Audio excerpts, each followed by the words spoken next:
Hello दोस्तों, कैसे हैं आप सभी का स्वागत है आपके अपने परिवार जीएस सेंटर में।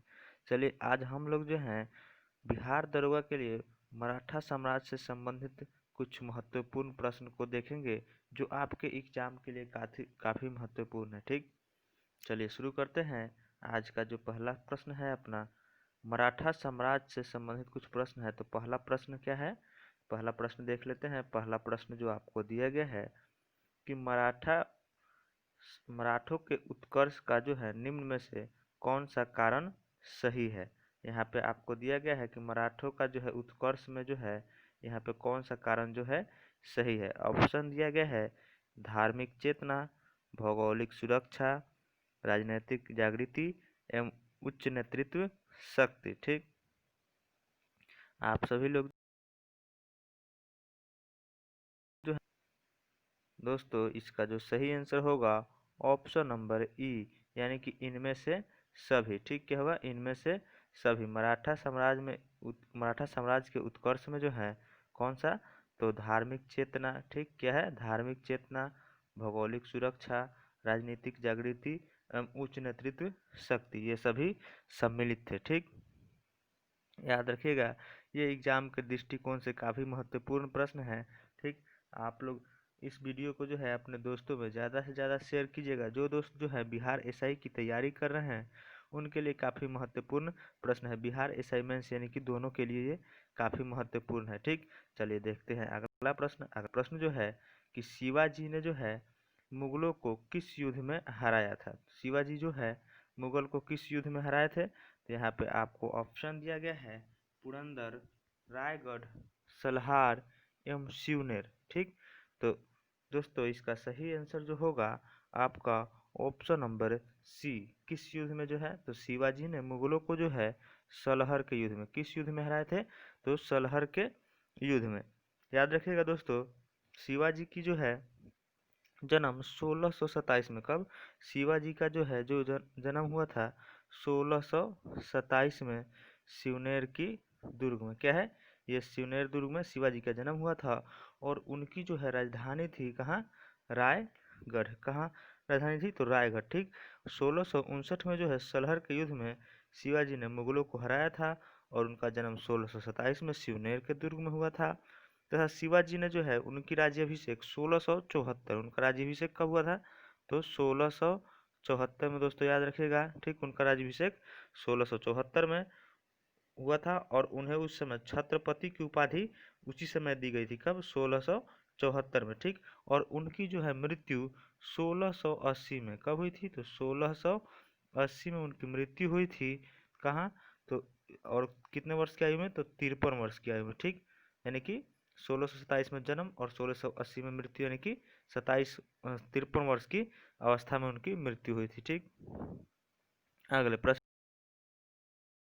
की यहाँ पे ठीक प्रश्न दिया किया है कि शिवाजी का जन्म कब हुआ था और उन्होंने छत्रपति की उपाधि कब धारण की। ठीक, तो शिवाजी का जन्म कब हुआ था और छत्रपति की उपाधि कब धारण की, तो यहाँ पे सेम अभी हम लोगों ने उसका चर्चा किया है। तो यहाँ पे इसका सही आंसर क्या होगा दोस्तों, तो इसका सही आंसर होगा ऑप्शन नंबर डी।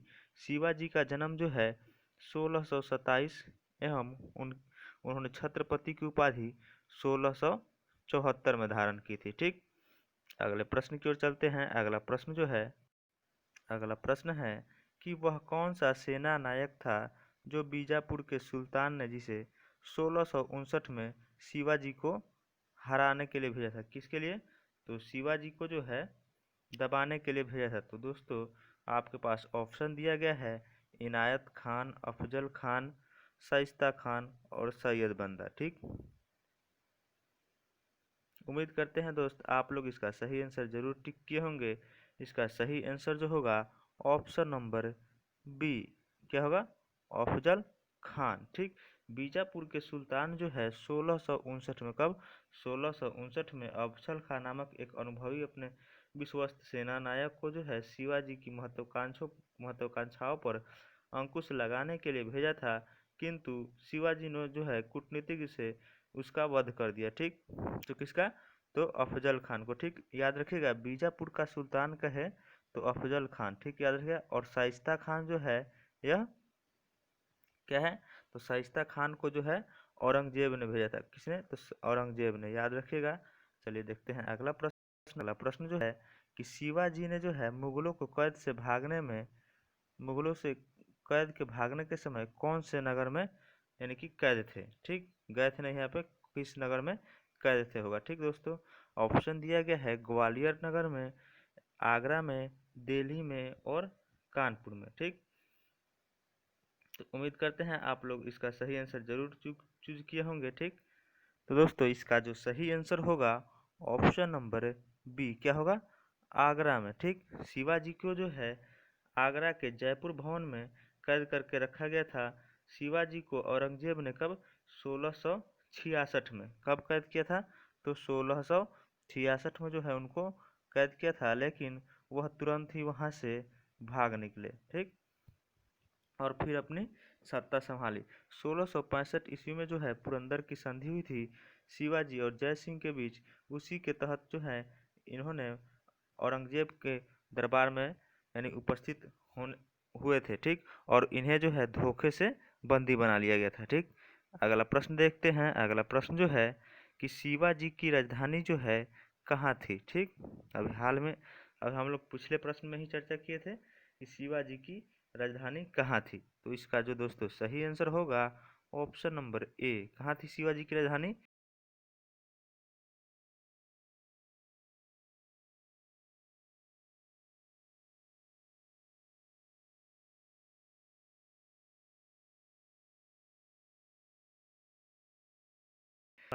जो कि बनारस के महान विद्वान थे पंडित विश्वेश्वर उर्फ गंगा भट्ट। कौन थे, तो गंगा भट्ट, उन्होंने जो है उन्हें छत्रपति घोषित करते हुए इनका राज्याभिषेक करवाया, ठीक। किसने, तो गंगा भट्ट के द्वारा इनका राज्याभिषेक किसने किया था, तो गंगा भट्ट, ठीक, याद रखिएगा। चलिए देखते हैं अगला प्रश्न। अगला प्रश्न जो है कि शिवाजी का छत्रपति के रूप में औपचारिक राज्याभिषेक कहाँ पर हुआ, ठीक। छत्रपति शिवाजी को जो है छत्रपति के रूप में औपचारिक राज्याभिषेक कहाँ हुआ। ऑप्शन दिया गया है आपके पास, पुणे, कोल्हापुर, रायगढ़ एवं अहमदनगर, ठीक। तो इसके पिछले ही प्रश्न में हम लोगों ने देखा है कि शिवाजी की राजधानी उनके प्रसिद्ध विद्वान यानी कि वाराणसी के प्रसिद्ध विद्वान गंगा भट्ट के द्वारा जो है कहाँ, रायगढ़ में हुआ था, ठीक। तो इसका सही आंसर होगा ऑप्शन नंबर सी, क्या होगा, रायगढ़, ठीक। चलते हैं अगले प्रश्न की ओर। अगला प्रश्न जो है कि शिवाजी के जो है गुरु का नाम क्या था। तो शिवाजी के गुरु का नाम क्या था, यहाँ पे दिया गया है रामदास, तुकाराम, वामन पंडित और गंगा भट्ट, ठीक। उम्मीद करते हैं आप लोग सही आंसर जरूर चूज किए होंगे। यहाँ पे ऑप्शन दिया गया है रामदास, तुकाराम, वामन पंडित और गंगा भट्ट। दोस्तों इसका सही आंसर जो होगा ऑप्शन नंबर ए, कौन थे, शिवाजी के गुरु जो है कौन थे, रामदास। ऑप्शन नंबर ए जो है के गुरु रामदास सिंह समर्थ रामदास भी कहा जाता है। इन्होंने 12 वर्ष तक पूरे भारत का भ्रमण किया और इनकी महत्वपूर्ण रचना क्या है, दास बोध है। क्या है, रामदास की रचना कौन सी है, दास बोध, ठीक, याद रखिएगा। और इनका जो है काफी प्रभाव शिवाजी पर था, ठीक, याद रखिएगा। अगला प्रश्न देखते हैं। अगला प्रश्न जो है कि अष्टप्रधान एक विभाग थी, एक अष्टप्रधान विभाग के जो है मंत्रिपरिषद थी, वह किसके शासनकाल में मंत्रिपरिषद प्रचलित थी, ठीक। तो आपके पास ऑप्शन दिया गया है गुप्त प्रशासन में, चोल प्रशासन में, विजयनगर प्रशासन में और मराठा प्रशासन में। दोस्तों आप सभी सही आंसर जरूर टिक किए होंगे, क्योंकि हम लोग जो है अभी मराठा साम्राज्य से संबंधित प्रश्न को कर रहे हैं। तो इसका जो सही आंसर होगा क्या होगा, मराठा प्रशासन, ठीक। हम लोग मराठा साम्राज्य से प्रश्न को देख रहे हैं, तो यहाँ क्या होगा, मराठा साम्राज्य, ठीक। तो इसका सही आंसर क्या होगा, ऑप्शन नंबर डी, किस क्या होगा, तो मराठा साम्राज्य, ठीक। शिवाजी के राज्य प्रशासन के लिए जो है अष्टप्रधान की व्यवस्था की गई थी, जिसके अंतर्गत 8 मंत्रियों को नियुक्त किया गया था। किसको, 8 मंत्रियों को, जिसमें जो है पेशवा, अमात्य, मंत्री, सचिव, सुमंत, सेनापति, पंडित राव एवं न्यायाधीश शामिल थे, याद रखिएगा। और अष्टदिग्गज, दोस्तों अष्टदिग्गज पूछे तो क्या होगा, कृष्णदेव राय। अष्टदिग्गज पूछे तो वो कृष्णदेव राय के शासनकाल में जो है वो प्रचलित थी, जिसमें जो है 8 तेलुगु कवियों का जो है संगम था वो, ठीक। यहाँ पर देख लेते हैं पेशवा। पेशवा जो था वो प्रधानमंत्री होता था, ठीक। प्रधानमंत्री को पेशवा कहा जाता था, जो कि अष्टप्रधान जो होता था सबसे बड़ा पद होता था, जो कि शिवाजी के बाद जो है सबसे बड़ा वही था, ठीक। और अमात्य जो था वित्त एवं राजस्व मंत्री, कौन था, अमात्य वित्त एवं राजस्व मंत्री था। और वाकायनविश जो था राजा की दैनिक कार्यों तथा दरबार की प्रतिदिन की कार्रवाइयों का विवरण देता था। सचिव एवं सुरुनविश जो है राजकीय पत्र व्यवहार का कार्य देखता था।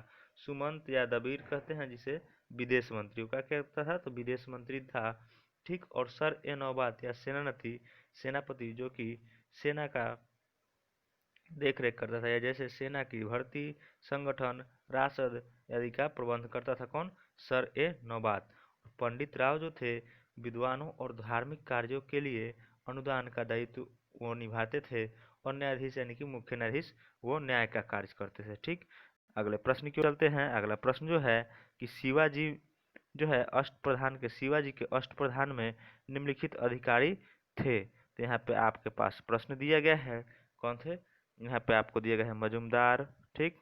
क्या है, मजुमदार, दबीर, वायकनविश और सुरनीस, ठीक। यहाँ पे आपको सही ऑप्शन चुनना है, कौन से इसमें सही है। ऑप्शन ए में दिया गया है 1, 2 और 3, ऑप्शन बी में दिया गया है 2, 3 और 4, और ऑप्शन सी में दिया गया है 1, 2 और 4। और उसके बाद ऑप्शन यहाँ पे डी होगा, ऑप्शन डी में दिया गया है क्या, तो 1, 3 और 4, और ऑप्शन ई में दिया गया है 1, 2, 3, 4। दोस्तों इसके पहले ही हम लोग इसका चर्चा किए हैं, तो इसका सही आंसर क्या होगा, तो इसका सही आंसर होगा ऑप्शन नंबर ई, यानी कि सभी सही है, ठीक। मजुमदार जो होते थे यानी वित्त एवं राजस्व मंत्री, अमात्य को ही मजुमदार कहा जाता था। एवं दबीर जो थे, दबीर, दबीर या सुमंत, दबीर या सुमंत को जो है सेनापति कहा जाता था, ठीक, याद रखिएगा। और वाकायनविश जो है राज्यों का दैनिक कार्यों तथा दरबार की प्रतिदिन की कार्रवाइयों का विवरण रखता था, उसे वाकायनविश कहा जाता था, ठीक, याद रखिएगा वाकायनविश। एवं सचिव अथवा सुरनविश जो थे राजकीय पत्र व्यवहार का कार्य देखते थे, यानी कि ये सभी चारों सही हैं, यानी कि इसका सही आंसर होगा ऑप्शन नंबर ई, यानी कि 1, 2, 3, 4, ठीक।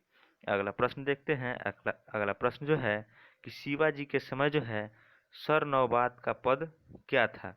अभी हाल ही में हम लोगों ने अभी चर्चा किया है कि शिवाजी के जो है अष्टप्रधान में 8 मंत्रियों की संगोष्ठी थी, ठीक, जिसमें जो है सरनौबत क्या था। दोस्तों इसका सही आंसर क्या होगा, तो सर ए नौबत जो है क्या है, ऑप्शन दिया गया आपके पास, वित्त प्रशासन से, न्यायिक प्रशासन, स्थानीय प्रशासन और सैन्य प्रशासन, यानी कि सर ए नौबत जो है प्रशासन से संबंधित था, लेकिन किस तरह के प्रशासन से। तो दोस्तों इसका सही आंसर क्या होगा, तो सही आंसर होगा ऑप्शन नंबर डी, सैन्य प्रशासन, यानी कि सेना की देखरेख करता था, ठीक। ऑप्शन नंबर डी जो है इसका सही आंसर होगा, ठीक। अगला प्रश्न देखते हैं। अगला प्रश्न जो है कि शिवाजी के अष्टप्रधान का जो सदस्य विदेशी मामलों की देखरेख करता था वह कौन था, ठीक। यहाँ पे अगला प्रश्न आपसे पूछा गया है कि शिवाजी के अष्टप्रधान में जो है विदेशी मामलों की देखरेख करता था उसे क्या कहा जाता था, ठीक।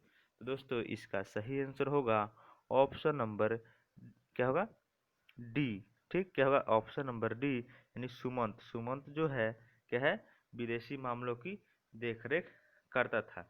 दोस्तों एक प्रश्न पूछा जाता है कि शिवाजी को जो है तोहफे किसने प्रदान की थी, किसने तोहफा प्रदान किया था शिवाजी को, तो इसका सही आंसर होगा औरंगजेब, ठीक।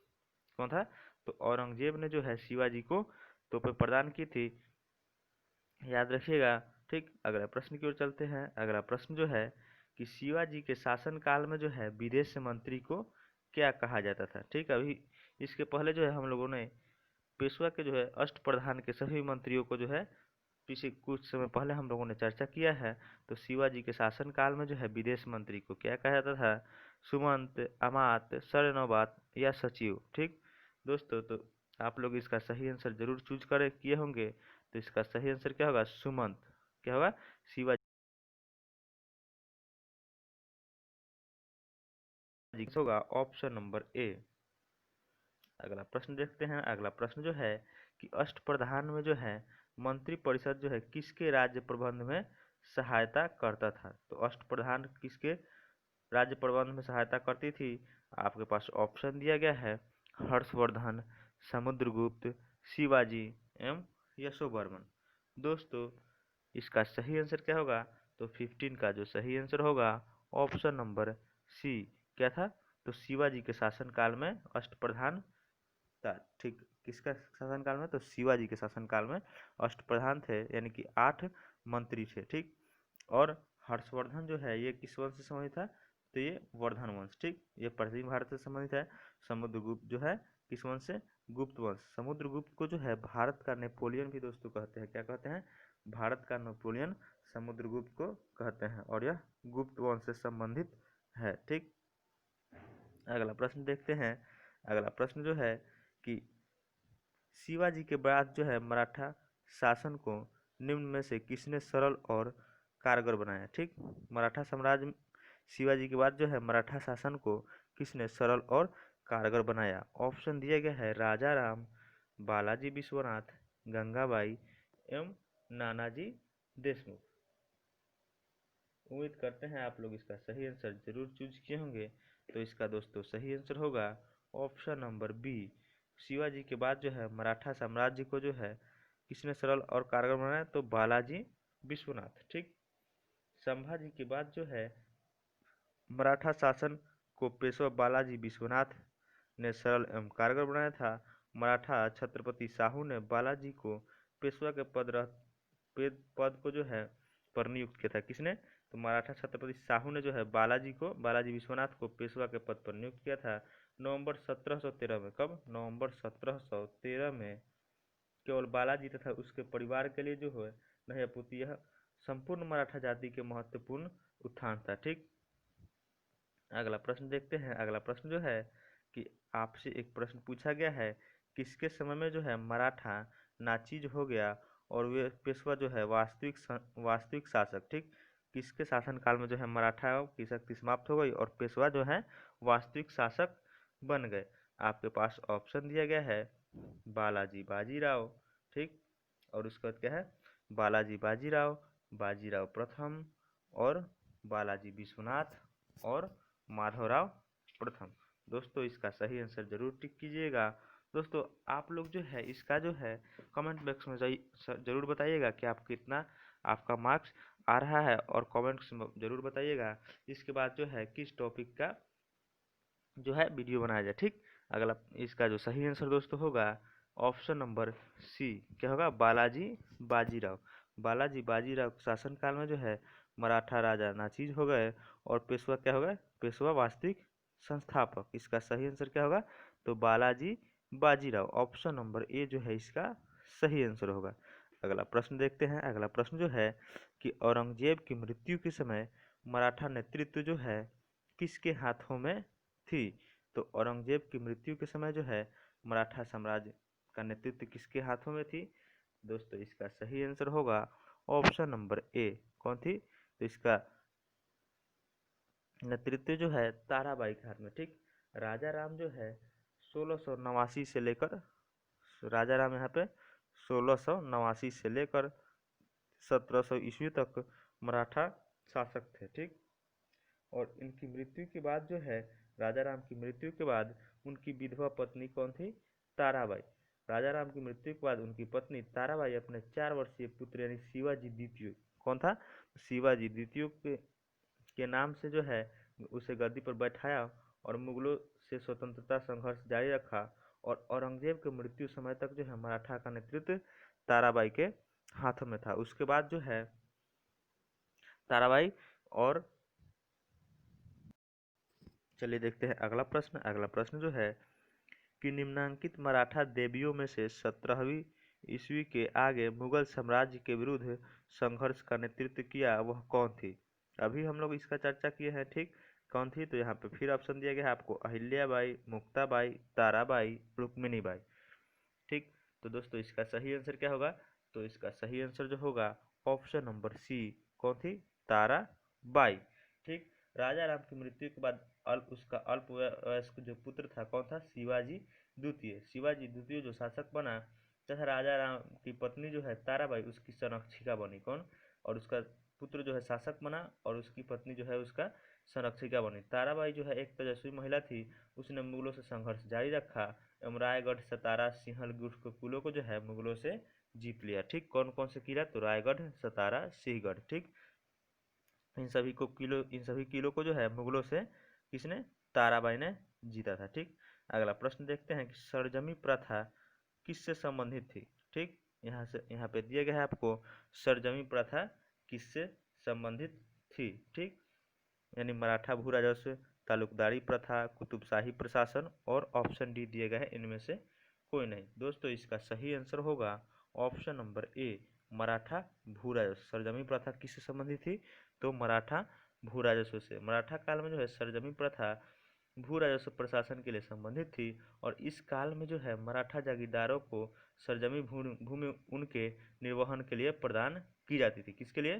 तो मराठा जागीरदारों को निर्वहन के लिए जो है ये सरजमी भूमि प्रदान की जाती थी। ठीक, अगला प्रश्न देखते हैं कि सुरक्षा के लिए मराठों का राजस्व के दावों, ठीक, सुरक्षा के लिए मराठों के राजस्व के दावों को किस नाम से जाना जाता था? ठीक, तो सुरक्षा के लिए मराठाओं के जो राजस्व के लिए जो है दावों को किस नाम से जाना था? इसका सही आंसर होगा चौथ। क्या है? चौथ एक कर था। ठीक, चौथ एवं सरदेशमुखी दो कर मराठाओं के द्वारा लगाए गए थे। ठीक, तो इसका सही आंसर क्या होगा?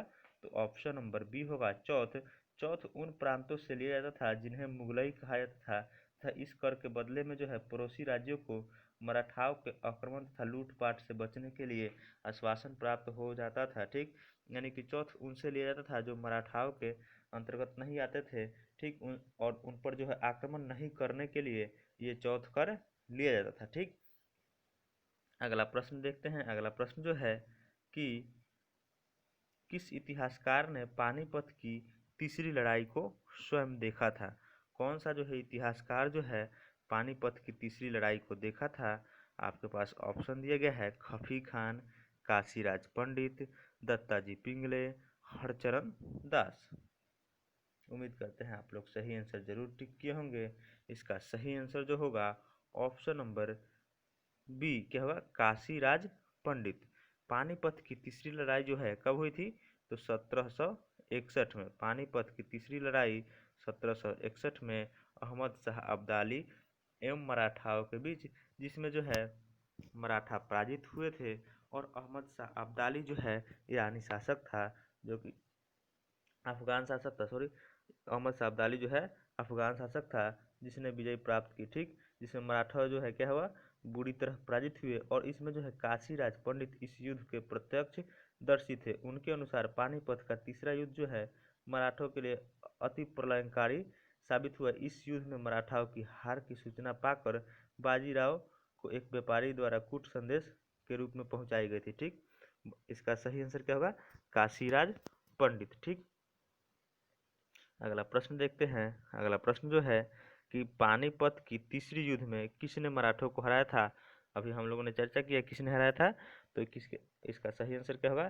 तो अफगानों के द्वारा। ऑप्शन नंबर ए इसका जो है सही आंसर होगा। ठीक, देखते हैं अगला प्रश्न जो है कि पानीपत का तीसरा युद्ध कब लड़ा गया? ठीक, यहाँ पे आपको दिया गया है पानीपत का तीसरा युद्ध कब लड़ा गया। ऑप्शन है 14 जनवरी 1760, 5 फरवरी 1761 और 14 जनवरी 1761। ठीक, और 5 नवंबर 1756। ठीक, दोस्तों इसका जो सही आंसर क्या होगा? तो सही आंसर होगा ऑप्शन नंबर सी, 14 जनवरी 1761 को जो है पानीपत का तीसरा युद्ध लड़ा गया था मराठाओं एवं अफगानों के बीच। दोस्तों पानीपत का जो है 3 युद्ध हुआ था। कितने युद्ध हुआ था? 3 युद्ध। प्रथम जो है 1526 में। कब? 1526 में। द्वितीय जो है 1556 में और तृतीय जो है 1761 में। पहला युद्ध जो है बाबर एवं इब्राहिम लोदी के बीच। किसके किसके बीच? तो बाबर एवं इब्राहिम लोदी के बीच। और इस युद्ध के बाद ही भारत में मुगल साम्राज्य की नींव पड़ी। ठीक, इसमें बाबर विजय हुआ। और दूसरा युद्ध जो है 1556 में अकबर एवं हेमू, कौन? अकबर एवं हेमू के बीच हुआ, जिसमें अकबर विजयी हुआ और हेमू पराजित हुआ। और हेमू जो है मध्यकाल का प्रथम शासक था जिन्होंने जो है युद्ध स्थल में वीरगति को प्राप्त हुआ। ठीक, अगला प्रश्न देखते हैं। अगला प्रश्न जो है कि पानीपत का तीसरा युद्ध लड़ा गया था किसके किसके बीच। ठीक, यहाँ पे प्रश्न दिया गया है किसके किसके बीच लड़ा गया था। अभी हम लोगों ने इसका चर्चा किया है, हेमू और अकबर के बीच। ये दूसरा युद्ध लड़ा गया था, किसके युद्ध? तो ये दूसरा युद्ध जो है पानीपत का दूसरा युद्ध अकबर के बीच। ठीक, और हुमायूं और शेर शाह के बीच जो है ये जो है बिलग्राम एवं कन्नौज का युद्ध, यानी या चौसा के युद्ध। ये बिलग्राम या कन्नौज या चौसा के युद्ध हुमायूं और शेरशाह के बीच हुआ था। और मराठा एवं अहमद शाह अब्दाली के बीच जो है यह कौन सा युद्ध हुआ था? तो मराठा एवं अहमद शाह अब्दाली के बीच पानीपत का तृतीय युद्ध हुआ था, यानी कि ऑप्शन नंबर सी इसका जो है सही आंसर होगा। और नादिर शाह एवं मुगलों के बीच। ठीक, नादिर शाह जो है इसे ईरान का नेपोलियन भी कहा जाता है। और नादिर शाह जो है भारत पर आक्रमण किया था 1739 में। कब? 1739 में जो है नादिर शाह ने जो है भारत पर आक्रमण किया था। उस समय मुगल शासक जो था कौन था? तो मोहम्मद शाह। 1739 में मुगल शासक मोहम्मद शाह था। उस समय जो है कोहिनूर हीरा एवं कोहिनूर हीरा एवं तख्ते ताउस जिसका निर्माण शाहजहां ने करवाया था, उसे लूट कर वह जो है ले गया। ठीक, तो प्रश्न पूछा जाता है कि वह कौन सा अंतिम मुगल शासक था जो है तख्ते ताउस पर बैठने वाला अंतिम मुगल शासक? तो क्या होगा? मोहम्मद शाह। ठीक, याद रखिएगा। अगला प्रश्न देखते हैं। अगला प्रश्न जो है निम्न में से जो है कौन सा रूहेला सरदार था जो अहमद शाह अब्दाली का विश्वास पत्र था? वह कौन सा रूहेला सरदार था जो कि अहमद शाह अब्दाली का विश्वास पत्र था? ऑप्शन दिया गया है गुलाम कादिर खान, नजीब खान और अली मोहम्मद खान और हफीज रहमत खान। तो दोस्तों इसका सही आंसर क्या होगा? तो इसका जो सही आंसर होगा ऑप्शन नंबर बी। कौन थे? तो नजीब खान। ठीक, वो कौन था जो अहमद शाह अब्दाली का विश्वास पत्र था? तो इसका सही आंसर क्या होगा? नजीब खान। अगला देखते हैं। अगला प्रश्न जो है कि मोदी लिपि नहीं दोस्तों, मोडी लिपि, इसका सही क्या होगा? तो मोडी होगा। ठीक, मोडी लिपि का प्रयोग किसके लेखों में किया जाता था? यानी कि वोडियार के शासक, जमोरिन, होयसल एवं मराठा। दोस्तों इसका सही आंसर क्या होगा? तो मोडी लिपि का प्रयोग जो है मराठाओं के द्वारा किया था। ठीक,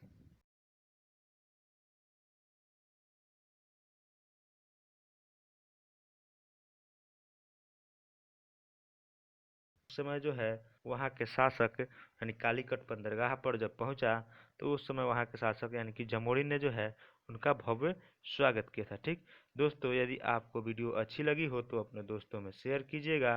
एवं जो दोस्त अभी तक चैनल पर नए हैं, चैनल को सब्सक्राइब नहीं किए हैं, तो कृपया चैनल को सब्सक्राइब जरूर कर लेंगे। ठीक, और अपना जो है डेली सेशन आने वाला है एक एक टॉपिक का, जो आपके सभी एग्जामों के लिए काफ़ी महत्वपूर्ण है। बिहार दरोगा, पीटी मेंस, किसी भी प्रकार का एग्जाम हो जिसमें भी जीके पूछा जाता है, उसमें उसके लिए काफ़ी महत्वपूर्ण है। ठीक, तो आप लोग जो है इस वीडियो को अपने दोस्तों में ज़्यादा से ज़्यादा शेयर कीजिएगा।